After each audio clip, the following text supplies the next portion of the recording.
Well, awesome, guys. Well, thanks so much for coming. My name is JT, and I run a social media agency called Louder, but I'm most known for this account that I run. It's called the Corn Belt.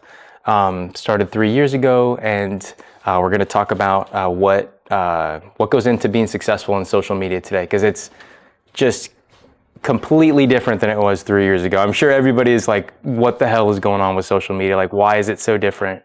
And so I'm going to go over three things. Like, one, what the hell happened to social media and like the death of social media. Two is how I've grown accounts. And there's three tactics to growing accounts that I think that everyone should lean into. And then the fourth is like the biggest threat that social media poses to your organization right now, because if you kind of approach it the wrong way, it can be like really actually like detrimental to your company. So those are the three things that we're going to cover. Yeah, a little bit about myself. So I am a fifth generation Nebraskan. I was born here in Omaha, lived in Nebraska in my early childhood before moving to Silicon Valley, where I was there for 20 years and worked in advertising and media technology, and just got so deep in the weeds of like advertising and media technology that this is kind of all I think about. So I'm so like, the fact that I have a captive audience here and I can just like brain dump everything that I've learned in the past 15 years, I'm so excited. So yeah, spent the early part of my career in San Francisco, working at an ad tech company that did like really targeted advertisements. And then I moved to New York City, where I worked at Time Magazine's internal ad agency, doing digital strategy for big corporations like SeaWorld and the New York Stock Exchange and Broadway shows and that sort of thing. So before coming back to Nebraska about 5 years ago and starting the Corn Belt, which is a publication to find the magic in Nebraska. So things to do, places to go, yeah, all that fun stuff. Does anybody follow the Corn Belt already? Anybody? Yes, thank you. Hell yeah. Okay, can everybody else follow right now? If you don't want to pull your phones out, you don't got to. But I'll take a dozen followers. Like I'll take that. Is it great? Yeah. Cool. So this is called the death of social media, and like I think that to really have a good strategy and like know how to move forward, like knowing where we came from is really important to wrap your head around. I don't know why. I don't hear anybody kind of like talking about like the why behind this big shift in social media. So I'm going to try to make sense of it. If it sounds a little crazy, like feel free to stop me or like ask questions in the future. But in the early 2010s, I was working at a big data aggregator called QuantCast. We were like Peter Thiel's like proudest portfolio company. Like it was like this big deal back then. And what we were doing is we were basically, for lack of better words, we were spying on everybody in the whole country and serving them advertisements at the perfect time to reach them, right? Because back in 2012, when Facebook ads came out, it was a free-for-all. There was no privacy laws. Everyone was like, sure, Facebook and QuantCast, like take all my data, and we could get really good at serving people ads. Like there's a story about how we were serving a woman baby ads for like baby products, and she was upset because she didn't know she was pregnant, but we saw the behaviors of a pregnant woman in her internet usage before she did, and so we were serving her baby ads, right? So like that's the type of stuff that we were doing back in the day. And then in 2018, like all that changed with Cambridge Analytica, right? There was a big presidential election. Facebook and everybody was like accused of like using all of our data to manipulate an election. And public sentiment like flipped on the technology that was called the third-party cookie, which is what we had on everybody's desktops to see what they were doing in the whole country, right? And all of a sudden overnight in 2021, Apple turned off all of the data sharing on iPhones, basically. And basically overnight made Facebook ads like obsolete, because it couldn't use all this user data that it had been using to know exactly when that woman is pregnant and serve her that baby ad, right? So these social media companies, they're like, well, what the heck? We can't spy on people elsewhere. We have to come up with a new strategy. And the new strategy is, okay, we're going to rebuild the internet on our platforms.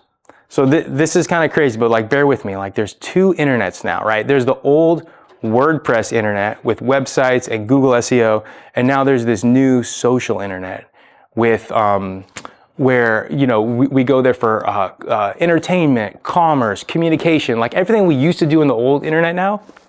Instagram is trying to like replicate that so that we will take all of our actions that we normally take in our daily lives on their platform, and they can spy on us and make these models to serve us advertisements. Does that kind of make sense? I don't know if I explained that well, but that's an important distinction to make, because in order for them to keep all this attention on their site and become this like discovery platform, they basically threw away all of like the social aspect of their business, right? Like everything where like your aunt would wish you a happy birthday, like all that's kind of gone. And the best term to describe what the new social media is, I would call it interest media. So the idea of it, like it being social, like you pretty much throw that away. It's everything now is interest based. So what does that mean? That means that like this era in the 2010s of these like glossy millennial brands is what I call it. Like the Casper mattresses, like the Allbirds sneakers, like these 2010 brands that we came to know that were basically just like glossy millennial brands, right? Shoved in our faces. Like that doesn't work anymore. Like your brand, and even the way that like we think about brands, it has to be interest focused and like value focused, right? So you have to, what I've done with the Corn Belt, for example, right? Like back 5 years ago, nobody thought that, following some mostly anonymous guy on Instagram and just like seeing what he does in Nebraska would be interesting. But anyone who's interested in anything Nebraska related can like fall into this bucket of this like mostly kind of anonymous page called the Corn Belt, if that makes sense. So bear with me. That's step number one. And here's a slide just to kind of drive that point home, that like social media last year, for the first time, it finally surpassed like traditional media. So sorry, television. And I'm a traditional media guy. I've worked at Time Magazine. I miss traditional media, but like this new decentralized media thing, it's already happened. And there's a lot of, if you really want to get into it, like the privatization of the internet, right? Because like, do we really own our social accounts, or does Facebook own our social accounts? Like that's a whole nother conversation, but like, this new social future is already happening. So how do we win? Like what's like the actual actionable thing that I can give you guys that's not just like, oh, we're all doomed. Social media, it's like this whole new thing now that doesn't care about our brand, and there's no way to like feature our brand on it, right? Well, I think that there is a way to make brands win, but it's gonna take like rethinking like what a brand even is, like how you communicate to consumers, because the old like Instagram mindset that we all have, it has to completely go out the window now. Like we have to be like value first, interest first. We have to give value before we get anything from the audience. And that's tough for people who, want to just kind of run commercials on social media and like talk about what their brand is about, right? So here's how I would do it if I was you guys. And this is how I've done my accounts, is the first thing, you pick an interest category, right? Let me think of someone. Actually, I'll get to an example of this after this, but of a Nebraska brand that's doing this well. But you pick an interest category. I pick Nebraska, and you basically can cherry pick content from other platforms that you can repurpose into video content, right? The best way that I've found to do this is you find a subreddit with at least 50,000 subscribers, and you can start cherry picking the content from the top of that subreddit, because people, I'm already like giving too much information here, but people think that, what's that? It's recorded. All right, yeah, sure. We can review it after this. But like, people think that TikTok is the next iteration of Instagram. It's really the next iteration of Reddit. Like learning the principles of what works on Reddit and what doesn't work on Reddit, that's the only thing that's gonna make you successful. Reddit, primarily anonymous anonymously driven, right? You don't follow people on Reddit. You follow interest categories, right? And when brands try to come in on those interest categories and like shove their brand in your face, the community just boots them right out of there and they downvote it to hell. And they're like, we don't want to see this crap, right? So the only way for brands to get noticed on Reddit is really nuanced, like advertorial content that like feels like a value add, but it's like layered with calls to action, if that makes sense. So ton more energy, right, than the old social media. In the old social media, you know what we used to do? We'd take a creative brief from the executive team. They'd pass it down to the production team. They would create the asset. They'd pass it over to the distribution team, which is what I was on. I was a media planner. We would push it out to the internet and we'd put ad dollars behind it. And we'd say, hey, guess what? You have to watch our ad now, right? Well, we can't, like, that just doesn't work anymore. Like content now, it comes from like, this cultivation of community and yeah, it can't just be like a executive just kind of shoving a message in a user's face. So back to my point, content arbitrage, find a Reddit, at least 50,000 people, and start serving. Yeah, go ahead, Josh. I'm just going to point out that this is very valuable. Yeah. Because even the amount of research that I try and do, on a daily basis to find new things, like first time hearing about this, and I haven't even done the Reddit thing before, so I will be doing it. And it's hard. This is like, yeah, go ahead. Are you talking about organic traffic, or are you talking about paid traffic? I'm confused because it seems like you're mixing the two here, and I don't quite understand what you're talking about. Organic, yeah, purely organic. Actually, just organic. Then? Correct. Yep, pure organic, and like those organic insights, I think, can fuel your paid strategy too, because like paid strategy is going to kind of mimic like what you do organically. So like what I'll do for my clients is like we'll cherry pick just the top performing organic assets and then run those as paid assets, or like tweak the call to action a bit. That's what I'm confused, because you keep saying if this is organic traffic, they're paying for the organic traffic, which is not organic traffic, that's paid traffic. So what do you mean when you say that? Say it one more time. Organic traffic is like you post to Instagram and you just build an audience, and then you just get that traffic driving to your site or whatever. Correct. Yep. Paid advertising obviously is you're paying Facebook to run ads. Yep. I feel like you're mixing those two up and it's confusing me. I gotcha. So like if you go to Reddit to find interests and then you think that you can get a lot of organic traffic because Reddit's telling you there's a lot of interest in this, and you go and you push that onto your Instagram accounts. Mm-hmm. And then you say that you're paying to get that push out. To me, that sounds like you're paying for ads as opposed to just finding really viral traffic in one content area and then pushing into a different area. Got it. Yeah. Thanks for describing that. I haven't paid for a penny of paid traffic on any of my accounts ever. If a client wants to do paid, like for example, for the holidays, I'm working with like a big creator monetization company called Spreadshop. They want to like get more creators on their platform on Black Friday. So we'll take the best performing organic asset and we'll push a bunch of money behind it. Yeah. Does that, did I? So you are kind of blending the two. Right, yeah, but depends on the situation. Yeah, and I don't traditionally help people with paid media. I think that's something that I want to do more this year because, yeah, you're right. Like, instead of building this whole organic process, sometimes it's easier just to get one really good paid asset and just pump money behind it and do it. So, yeah, it's an option. But in my head, I'm like, ooh, this free reach, it's so much more tempting to me than paying that $10, $15 CPM that we typically pay for Facebook ads, right? So, but there's definitely two ways of doing it. I just want clarity. Dude, keep asking me. If I'm not being clear, thanks so much. And so the reason that this content arbitrage strategy is so important is because the biggest thing that's going to make your account fail is burnout, right?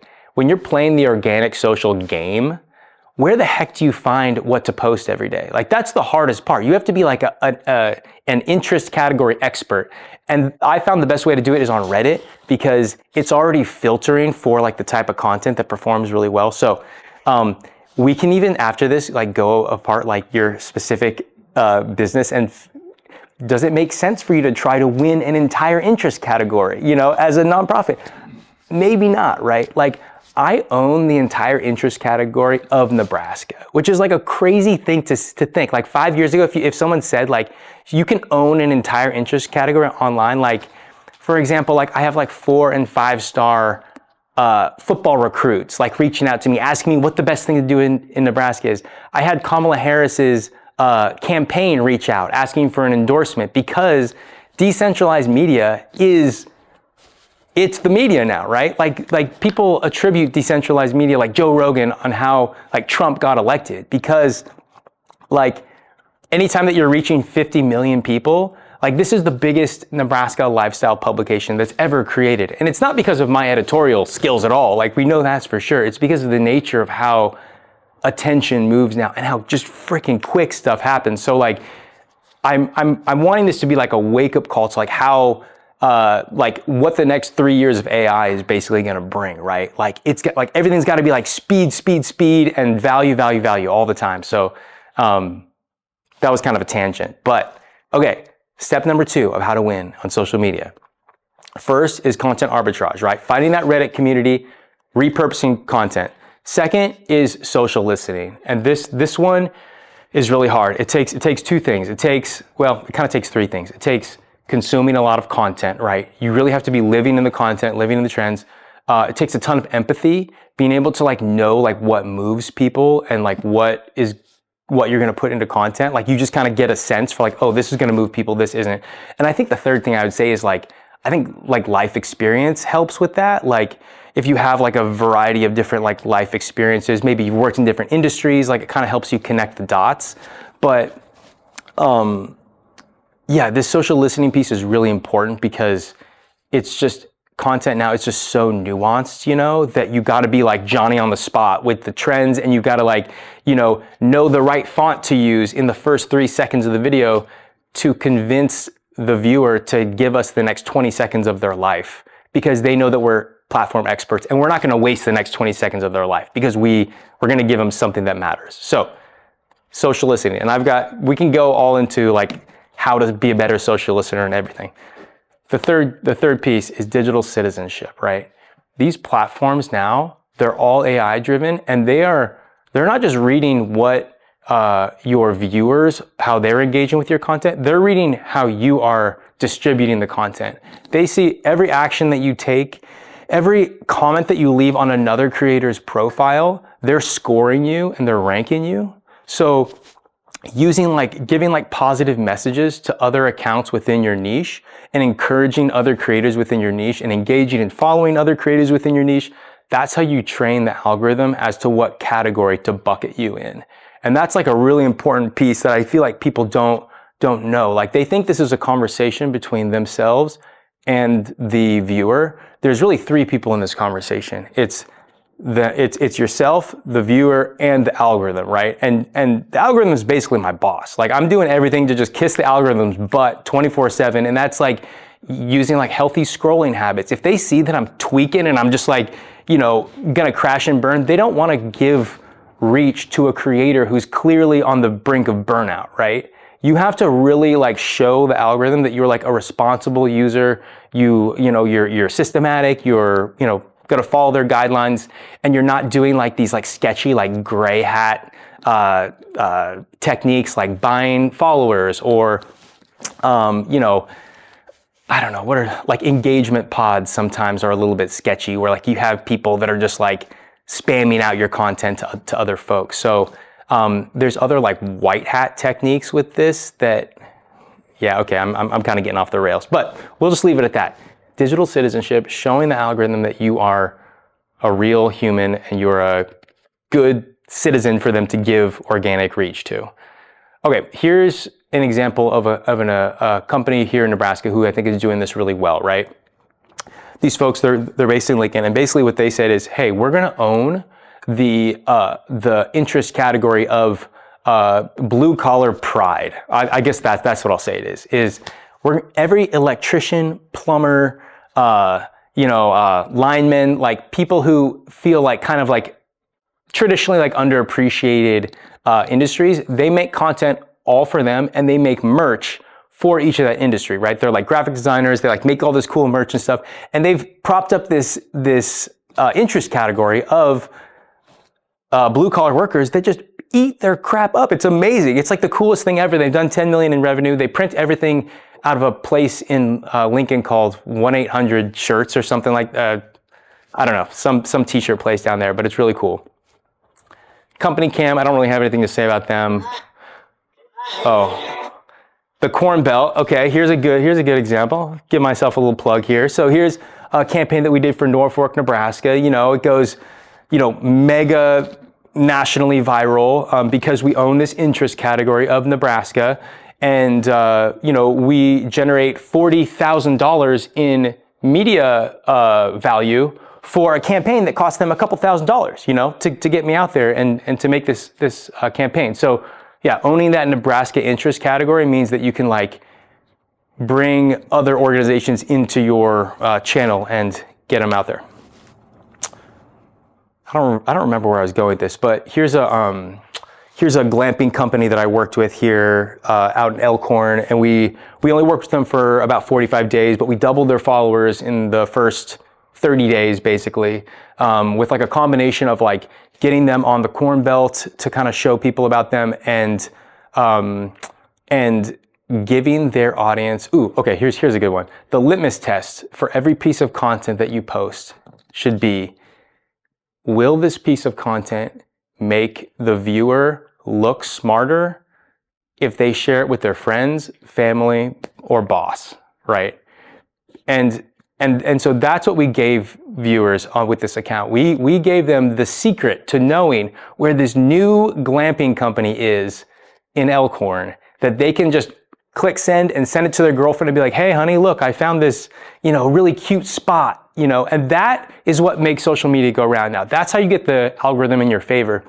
If you're giving people like things that make them look smarter to their boss or spouse, that's how you succeed. So that's how we did it with these guys. Okay, gonna wrap up here in just a minute, right after this. So the biggest threat to your business, right? There's, we've been doing social media for like 15 years now, like 20 years almost. Like we kind of have this way of doing things, and we think of it in one way, but really, the biggest threat is just not really understanding the amount of resources that you need to dedicate to like winning a category, and assigning like more junior people in your organization to go and try to figure this out by themselves, because it's kind of discouraging, right? Like you put like a junior member of your team in this part of the organization that that is basically like everything that we used to do in the old internet with like keyword research, conversion rate optimization, like all those are the things that we used to do to win. You have to do them on the new social internet now, right? In this new ecosystem that we play in. But like, just like handing it over to a young person, be like, oh, make this go viral. It's a huge time investment.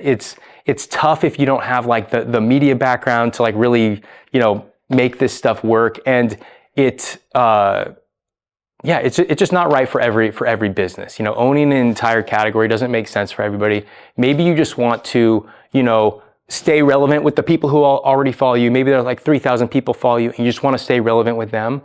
Like, that's okay. You can post some fun reels to that audience, but just like know that it's not, know what it's going to be, and know the amount of time that you want to put into that. Because I know teams who are putting like 4 to 8 hours into each reel that they make, and they've got this like hope to go viral, like we're gonna do it, but they're still treating it like the old Instagram algorithm, where they're very like brand forward and like call to action driven, and that that kind of trips people up. So anyway, why don't we have Q&A? Yeah, go ahead. It's hard for me as a business owner to understand why I would build a Instagram media account that isn't brand forward.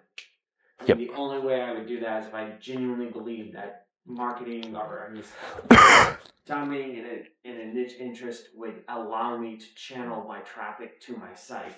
Yep. And knowing whether that's true or not seems highly unlikely given the fact that you just can't know that. So I'd have to vote year and a half, maybe 2 years to get a campaign, get enough of a marketing following on an interest that I think may be related to what I'm trying to sell. It seems super risky and costly and not very effective. Tell me why I'm wrong. I think what you're saying is spot on. Like, right.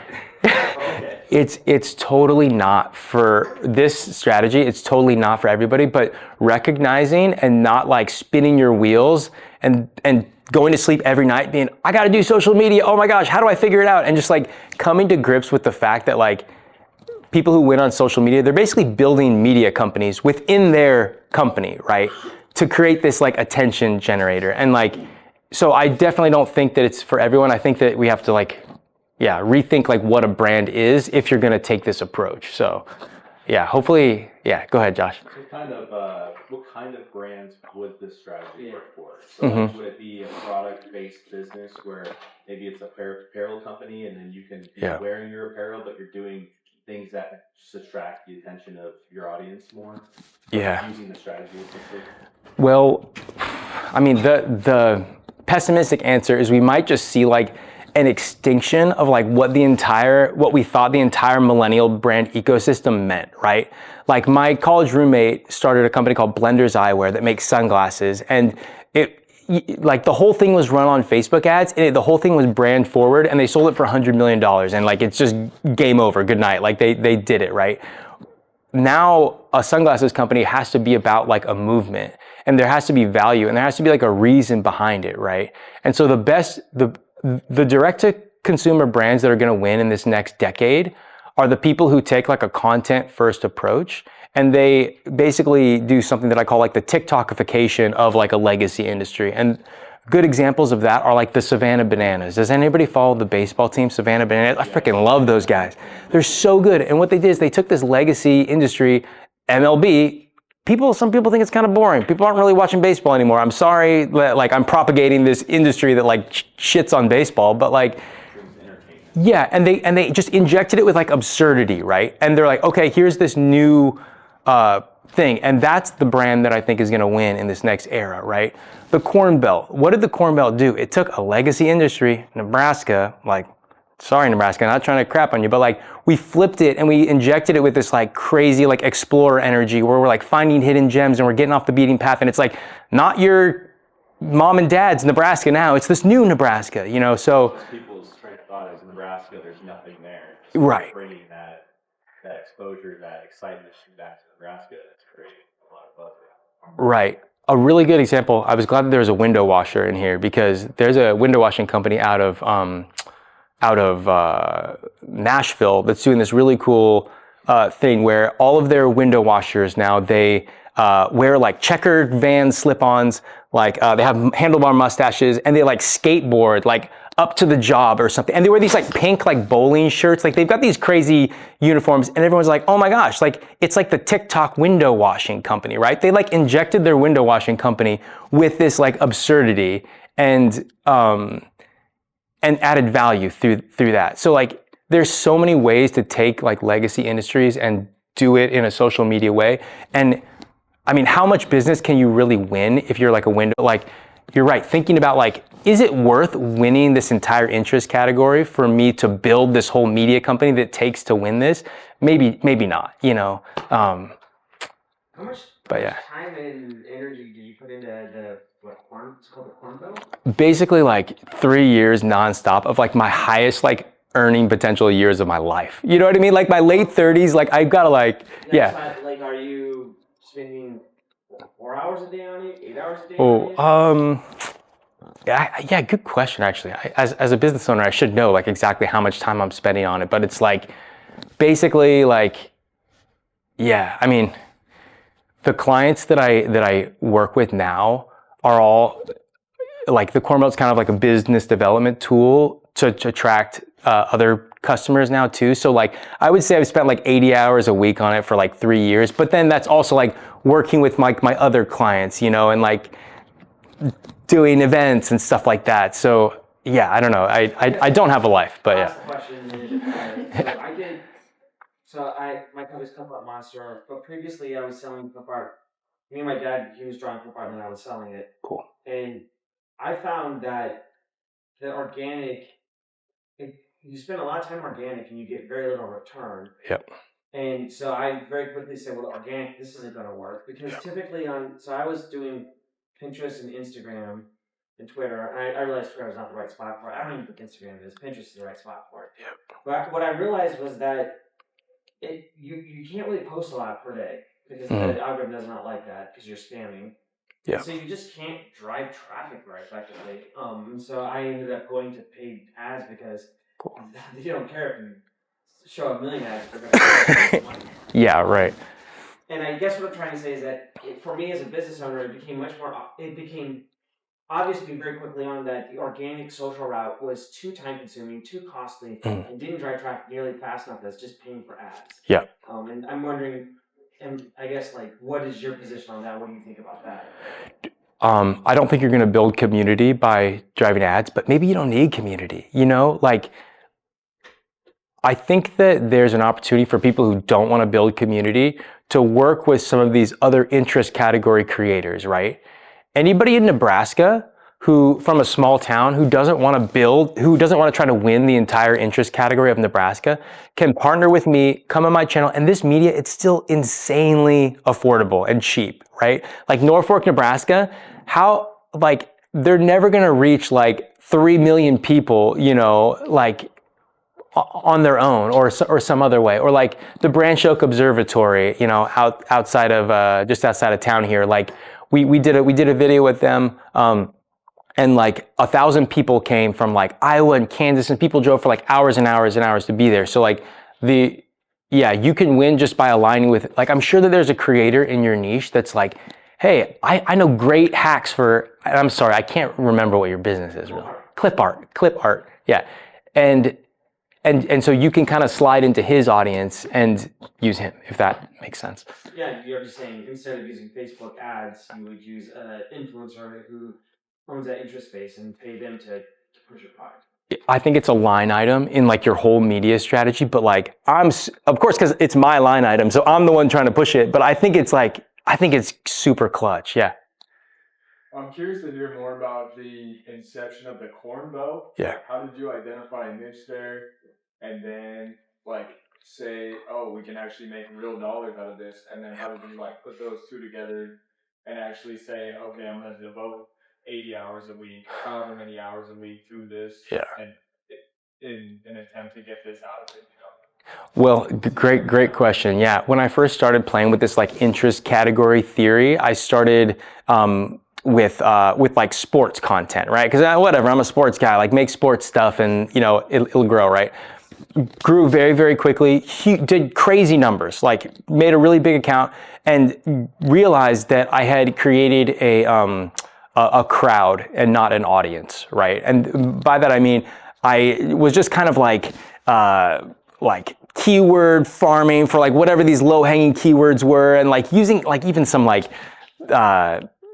just kind of shock tactics, sharing negative headlines and stuff like that just to get the eyeballs and creating this big audience. But it wasn't there wasn't a central belief. It didn't really stand for anything. And so I would look at other regions that have some of these interest category creators in it, like Texas, and I just see how well they're doing. I'm like, okay, Nebraska needs this, right? I'm this media guy that I can bring what I learned from the coast here and make this whole thing happen. So started doing it, started pitching, first you have to get the numbers, right? And then once I have those view numbers, you can back out how many views your videos are getting to the exact dollar amount that you would pay on Facebook ads for them. So you can make a really good case to brands and be like, hey, put me on your media strategy. I can drive you $40,000 worth of media value for $5K, So yeah, like being able to like kind of speak the like media language kind of helped me like navigate those early partnerships. I don't make much off of like the creator fund where you just get like paid for views. You know, it's mostly through partnerships. I sell some merch. I've kind of like fallen off. I need to do it again. And then this year I'm trying to get into live events, which is really hard, but yeah, I'm trying to figure it out. Yeah. So yeah, I love. Sorry, excuse me.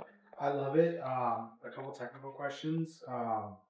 So one, you're repurposing content. Um, have you ever done that and got like called out for like content, or are you just repurposing the topic and then using your own? And Yeah. then second of all, a lot of spaces have, only so much limit you could do on a specific topic. For example, window washing.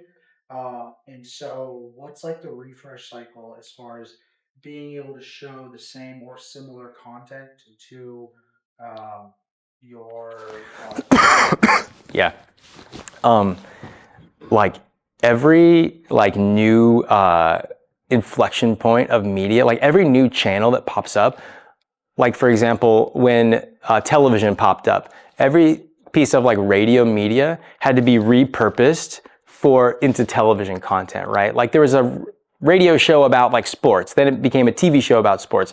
Well, we have like a new channel in short form video, and everything from like our old like written formats of media or any other format of media has to be like repurposed into this new format. So like, if your question was like about like plagiarism-ish, is that what you're asking? Or just like people getting bored of the same content So basically? it'd be like, yeah, it would be like not plagiarism necessarily, but like if somebody has good content, I'll just reshare their content.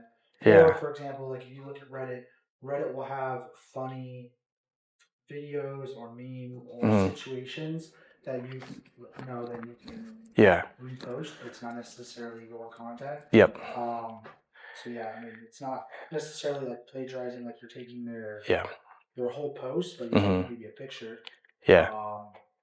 Thoughts on that, and then yeah, the refresh as far as like you can only talk about window cleaning in a certain way for so long. Yeah. So you got to take what they posted and you got to put your own spin on it, right? Like one example of this is like there's a creator called Mega American, and he coined this new format last year where what he would do is he would go to a beautiful area and he would emote, which is he'd make a face like this. This is gonna sound really stupid. And show himself on camera before he turned the phone and showed this like beautiful landscape, right? And that gives the audience permission to like feel that feeling with you, and then you see the landscape. Like in the past, media has always just like shown this beautiful waterfall, right? So there's this new format, right? So like I took that format and I said, okay, I'm gonna take the Mega American format, was his name, and I'm gonna emote, but then I'm gonna show something absurd. And I was like this tornado like touched down in Nebraska, and I just happened to like be there like as it was touching down, and so I emoted, and then there was like a tornado there. So like I took his format and I put my own like Nebraska flip on it, and it was liked by who's that? There's some like famous like marketing like a Gary Vee type of guy who like liked it because he's like saw that like that social listening that went into like taking that format and like kind of flipping it into something new, and that's what drives content. It's if that makes sense. Kind of like repurposing it with your own little flair. And then I don't remember what your other question was. It was about just about like showing the same stuff over and over again. Yeah. And I think it's just like this is the hardest job in the world. I've worked so much harder on this than on my like desk jobs that I've had, because like you always have to be reinventing yourself. And it's like, that social listening piece, it's not for the faint of heart. It's not for, an intern to try to do this stuff, but the reward is you can own an entire interest category. Dude, I got to learn how to use Sora. Do you know how to use any of this Gen AI stuff? I need a good AI person because I haven't used it yet. Like, I think in a year, like everything's gonna be AI, so I gotta get ahead of it now, but I don't need it. One of the things I hadn't used AI, I used other ways to create massive amounts of content automatically, or using scripting basically. Okay. Can I hire you? Yes. That'd be great. Yeah. So we take a lot of our like leads and referrals through like conversion forms online. Cool. Social isn't really the place to do that, Yeah. but in terms of like converting audiences over to a website, do you have any tips on that? And then secondly, our content out in the social universe is really kind of a necessary evil to be there, right? So how could we like actionably grow our following? Because it's kind of folks that are already like tied to us. Gotcha.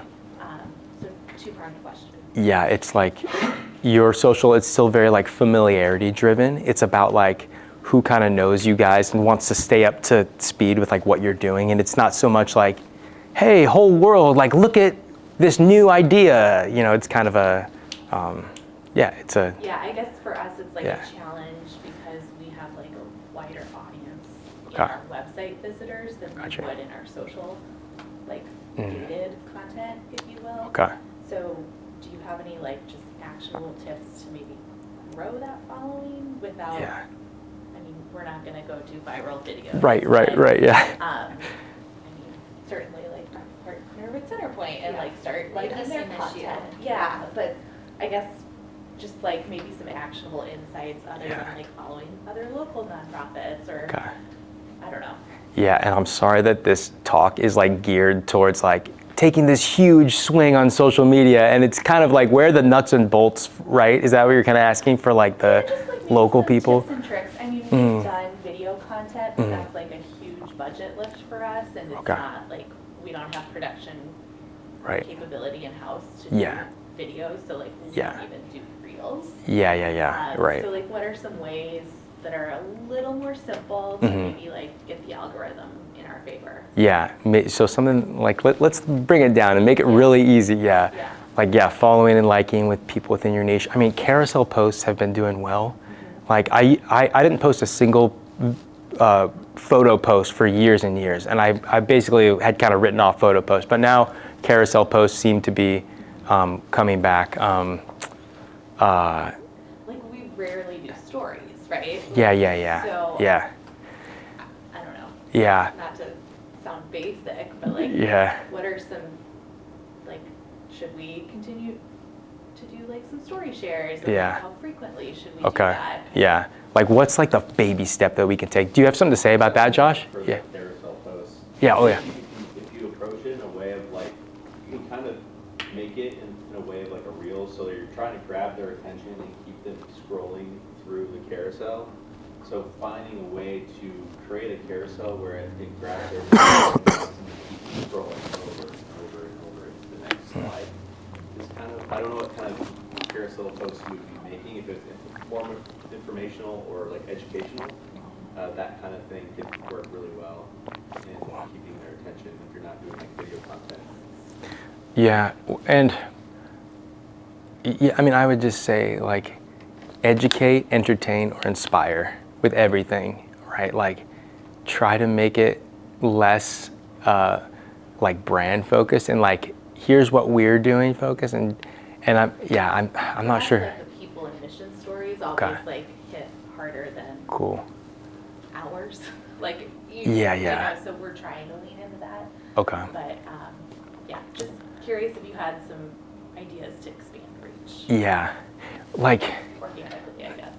it's funny that like we're in this era where like creative people all of a sudden like creative people have kind of been like on the bottom of the totem pole for a while, and now like every organization like needs to invest in creative people to help tell their story. Like we used to like be able to hide behind these glossy brands, you know, and like you see it like a lot of times like in the restaurant industry now, especially like every employee there has this like decentralized media voice, and it's really improved the working conditions for so many restaurants because you have to, like, everyone sees what's happening in your organization on social media. So like now more than ever, like the people who like, you know, for whatever reason, like preference or whatever, like don't choose to kind of tell that story are gonna, you know, fall behind in a little way. So I don't know if there's somebody on your team that you could give hours to. Yes. Oh yeah. Oh duh. You have you're a creative person right here. And so yeah, I don't know how many hours you can allocate to it, or I don't know how helpful that was, but What's your, yeah. like, what's your business? Like, what are you like trying to get across? So we're in the helping industry. We do mental health and rehabilitation services. So we offer counseling, psychiatry, social services, like Okay. health supports. Just based off that, there's a lot of educational stuff there that you can do. Like, I would even just hit on a lot of like getting in front of the camera with somebody that is specialized in a specific aspect of your business, talking about a specific topic or a point that your customers want to know about, or like an educational carousel that, you just based off that alone, just knowing that, I would say like lean into like educational content. Like the faces. Yeah, like you can get in front of the camera and just talk, have a little caption pop up, or you can do terrible stuff. Yeah, go ahead.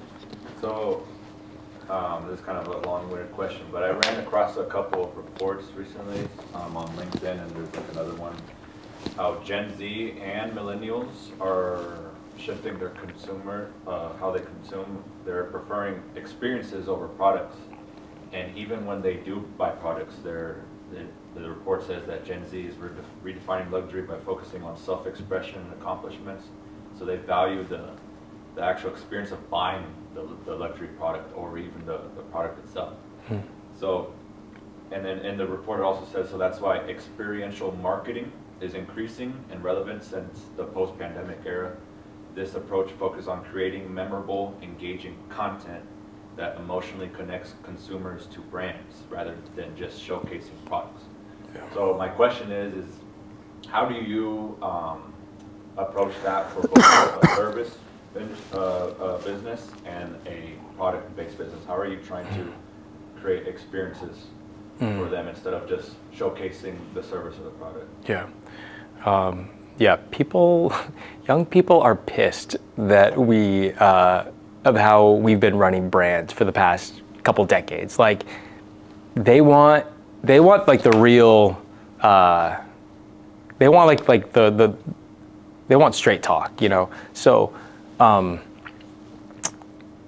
a service based business, like one thing that I've seen like coffee shops in Brooklyn doing, for example, are like they actually create these like little social shows where they'll like kind of have like the same format where like somebody goes up to the front and maybe they're like wearing something funny and they have like a funny exchange, right? But like that, like or like the window washing business, for example, that has like these funny guys with mustaches roll up, and like now that's like the brand impact, the lasting impact is this like experience, right?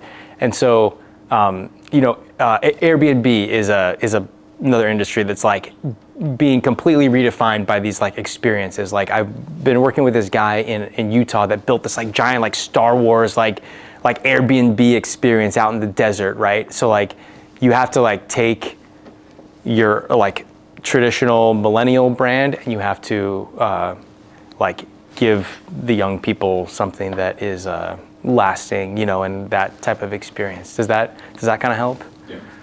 Which is like a pain in the ass. Like, who has time to make like a whole like social video show about their coffee shop? But like that's like what it is to be a brand now, you know? Yeah, go ahead.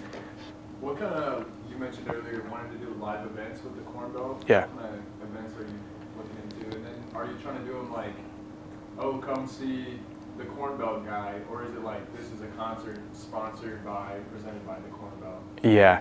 So no one gives a crap about me, which is great. I don't need to be the face of it. Like, it's about like people who want to find the magic in Nebraska and get out of the typical, like, I feel like the tourism circuit in Nebraska is like a couple museums, like a few like really traditional kind of the zoo, which I'm not trying to knock those at all. Like, those are freaking amazing. But like there's more, and there's like a very like, you know, youthful way to go about exploring this. So haven't talked to anybody about this yet, but like working with like Kincaidor in Broken Bow. It's a brewery out there, and working on like a corn cruise where we either like caravan or like take buses out to Broken Bow. We take like the famous Highway 2. We stop at like the chalk mines in Scotia on the way up. We get lunch in Grand Island, and it's like kind of this like multi-stop like thing to get people, just giving people permission to like get out of their house, because I feel like a lot of people just don't think that there's a reason for them to drive out into the middle of nowhere, Nebraska, right? So anyway, that's one example. Yeah, go ahead, Josh. I just wanted to give an example of what Raphael was talking about. You know the real estate guy that does speed tours? Yeah. So, like taking the traditional real estate tours of a residential building and just spicing it up for the new generation of like, he's just, you know, like it's entertainment. So like an experience of like, it's a funny thing. And I've caught myself watching tons of them. For sure. Just because they're entertainment, right? Like I guess another really good example of that is the speed tour. Yeah. Yeah. And it's like, okay, that is such like a hard, like nuanced thing to knock out of the park. Like to find a new format, put your own spin on it and have it like hit without it being corny. Like the risk of being corny is like so high that's what makes like finding like really skilled, like informed creators who can like help you like make these new experiences with your brand like so important. And like that's the category I fall into. So I'm kind of like doing an ad for myself here, but like that's what needs to, and it just doesn't make any sense because we used to pay like $500 a month for social media management, right? And it's like, oh, this is just like a channel that like you can take it or leave it, but like the payoff is that, you know, like Poppy probiotic drink literally built like a multi-million-dollar company overnight off of like one like really good cultural moment that hit on Reels or on TikTok, you know? So it's just a question of like how big of a swing do you want to take? And like for a lot of like just understanding like that the game is completely different for like more traditional businesses that like, so you're not kicking yourself over like, oh, how do I do this? But you know, no, like, okay, maybe that's not the type of strategy that we want to take. I'm trying to give you guys something to take away from here so that it's not, yeah. We deal with HIPAA, right? Like as God, I'm sure yeah. most healthcare. So we Yeah. really don't want to be having conversations in social media. Yeah. Because it's not really a protected, regulated Yeah. to have secure conversations. So we just want to channel as much as we can to our lead conversion forms on our site, right? So Okay. we really want it to be a pusher, and it's like 2% of our web traffic comes from social, you know? So Got it. Okay, yeah. And treating organic social like a direct response channel to like really like drive action, that's kind of what shoots people in the foot because they're like, yeah, like if we get 1 million people to see this, like 100,000 should take action. But like it really is like an upper funnel branding tactic. Like you have to keep in mind the rule of 7, that it takes 7 touch points to drive someone to action. So like, yeah, and people don't like that answer. They're like, we don't want like all this brand awareness, but like it's a piece of the pie. But yeah, Josh. Something I was hearing recently, and I don't know if you have too, but I've been hearing some people saying like social media is now like called the trust platform rather than like the social platform. Like it's a place where you're building trust. So then if you're, let's say, running paid ads, you know, they start seeing those. You've already built trust here on your social. So there's a higher chance for them to convert on your paid ad, or maybe convert on your social media or your organic lead form. Yeah, well said. Like social media is not about selling things. It's all about getting people to know, like, and trust you. That's all that it's about. Like we can't treat it like direct response. Like that's the biggest way that people fail is when they're like, this is about me, you know? And like it's just such a backwards way of thinking. Like the way that we think about brands has to be completely different. It has to be like value driven. So yeah. This is more of a question, I guess, for you in the Corn Belt, but like with Threads kind of coming up into the fold, like how do you plan to engage in like a text-based platform versus video-based, like flashy content on Insta? There's There's like 1,000 different things. Like this is like a bottomless pit of things that I could do and optimize, and I could do this better and that better. I try not to do everything, you know, with it so I don't drive myself crazy. But I should have a text-based strategy. Yeah, you're right. Like I don't know. You're Yeah. on Threads, or if Oh, people yeah. have been listening there, or like what Yeah. are you seeing kind of bubble up to the top for that platform? I think like aren't there like discussion channels now on Instagram that people are posting on? I don't know. Like, I don't know. I was following Thanks, man. SNL 50, right? Like the big Yeah. show was last Sunday. Okay. And I must have done something because everything that showed up was like Seth Meyers and his wife, like taking selfies. Yeah, like, yeah. you know, I don't know, but I think you can like tag it based on like Okay. kind of how Twitter used to have trending topics. I think there is something there. Okay. I don't know. I'm not like. Can I hire you to help me? Because I don't know I'm how not to. like that much of a user. I'm Okay. very new to it. Yeah. Like looking at you like, Yeah. Dude, just 40 this year. I don't know. just baby steps. Like that's the only thing. I was garbage at this when I started, but like if your stuff sucks, no one's gonna see it. It'll be seen by like 100 people, so you don't gotta worry about it. Yeah, Like the 100 Just- most influential people in your current life. Yeah, yeah. Like AKA mother. Yeah. That's why I always create new accounts and I don't use my personal accounts for this. Like, yeah.